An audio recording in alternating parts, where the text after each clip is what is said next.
નમસ્કાર ખેડૂત મિત્રો, સ્વાગત છે આપણા કૃષિ પ્રગતિ યુટ્યુબ ચેનલ પર।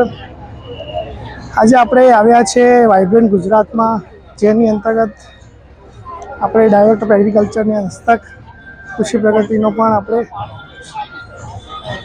સ્ટોલ રાખેલો છે, જેમાં તમે કૃષિ પ્રગતિ વિશેની માહિતી મેળવી શકો। તો આપણે જઈએ। સૌથી પહેલાં તમારે અહીંયા એન્ટ્રી લેવાની રહેશે। મેઇન એન્ટ્રી તમે અંદર આવો એટલે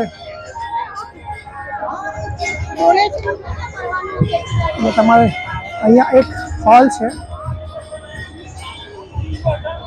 જોઈ શકો છો। વાઇબ્રન્ટ ગુજરાત નગર 11, 12 અને 13 તારીખે ખેડૂતો માટે ઓપન મુકાયું છે, તો ખાસ કરીને આવા વિનંતી। હોલ નંબર E જોયું છે, હોલ નંબર Eમાં ઓકે। એની અંદર સૌપ્રથમ ફર્સ્ટમાં જ આપણું સ્ટોલ છે, ડેક્સ કૃષિ પ્રગતિ એગ્રીકલ્ચર, જેમાં તમે કૃષિ પ્રગતિ મોબાઈલ એપ્લિકેશનની માહિતી પૂછી